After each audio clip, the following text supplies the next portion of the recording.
Ça peut arriver aussi. Au niveau de la commune de Tamba, chef-lieu du département, il y a un candidat qui n'était pas le candidat de Benno Bokk-Yakaar qui est allé aux élections et qui a gagné.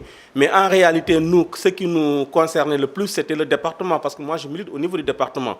Et le département est arrivé quand même à apporter une grande différence pour permettre qu'on gagne d'abord le conseil départemental, ça c'est important, mais aussi qu'on gagne presque 7 communes sur 9 au niveau du département. Ça, je pense que c'était salutaire. Maintenant, la personne même qui a gagné quand même la commune de Tambacounda est quelqu'un qui est avec nous. Seulement, il ne se sentait pas à l'aise, qu'il ne soit pas investi et il est allé faire sa propre liste et il est devenu donc maire. Mais actuellement, je sais qu'il travaille avec le pouvoir en place, donc là, je pense que c'est moins risqué.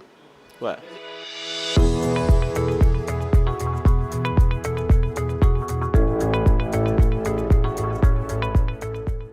En réalité, moi, cela m'inspire d'abord une chose. Il faut d'abord qu'on soit sérieux dans ce que nous sommes en train de faire, dans le travail, je veux dire. Et ça, c'est normal pour nous et c'est normal pour les autres. Maintenant, ce qu'il faut surtout regretter, c'est quand la justice, en fait, prend des décisions et que des gens se permettent de dire que nous ne sommes pas d'accord, nous allons attaquer, nous allons nous mobiliser dans la rue. C'est ce qu'il faut surtout condamner. Parce que quand on est dans un pays, il y a des lois qui sont là pour réglementer les choses.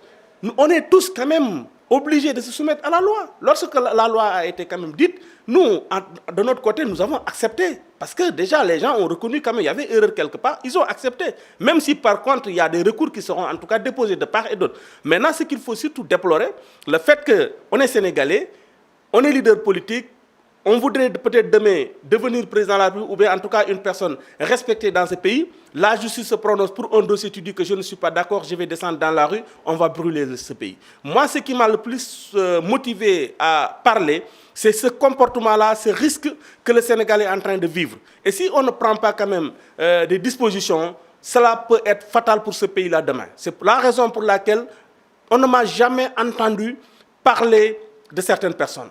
Parce que d'abord, c'est une façon de leur faire la promotion. J'ai tout le temps dit que là, nous sommes des cadres, c'est une compétition politique. Il faudrait que chacun de nous puisse se battre dans son coin pour, en tout cas, avoir la confiance des populations. Ce que nous avons eu à faire à Tamba, d'autres l'ont fait dans des localités. Si les élections arrivent, si en fait, il y a une coalition qui est plus forte, les gens n'ont qu'à aller sur le terrain pour gagner. Mais on ne peut pas quand même mobiliser les populations dans la rue, en tout cas faire des menaces pour un peu pousser les gens quand même à ne pas appliquer la loi. Ça, je pense que personne ne va l'accepter.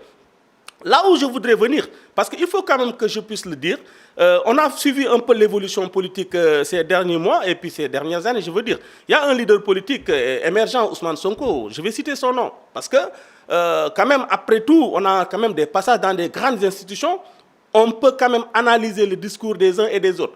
Et d'ailleurs, quand vous avez des lanceurs d'alerte, parce qu'un Madiambal Diagne, quoi qu'on puisse dire, c'est un journaliste quand même reconnu, il a tout le temps écrit et il a tout le temps attiré l'attention des populations sur cet homme Ousmane Sonko. Il y a tout récemment, et cette semaine même, un commissaire de police, commissaire Keïta, qui était avec Ousmane Sonko, qui a travaillé avec Ousmane Sonko pendant un moment.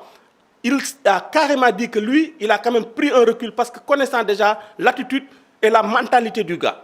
On sait exactement le comportement. Quand on écoute un discours, on peut décrypter, voir exactement le contenu des discours. Mais c'est un discours violent, c'est un discours séparatiste. Et ça, ce n'est pas bon pour un pays comme le Sénégal. C'est pourquoi je lance un appel aux religieux. Moi, je pense qu'il est temps pour que même les chefs religieux puissent se lever, en tout cas donner des consignes pour arrêter donc ce que je vois, parce que c'est un risque, un danger qui est en train de guetter ce pays. Voilà.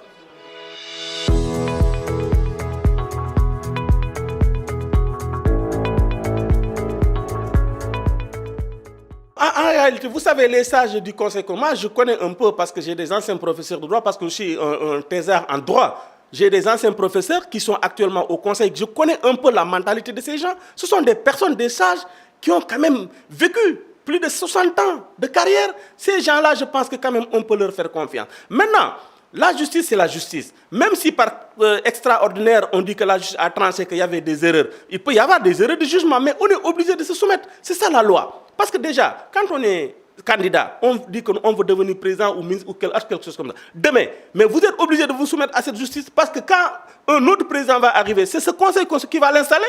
Comment on peut accepter que des gens, et qu'aujourd'hui, ils prennent des décisions, vous dites que non, nous ne sommes pas d'accord sur ces décisions? Ce n'est pas possible. Il faut qu'on respecte quand même la justice, quoi qu'il advienne. Quel que soit en tout cas le jugement qui est fait, il faudrait qu'on s'aligne, qu'on respecte en tout cas ces jugements. En tout cas, c'est cette position que j'ai.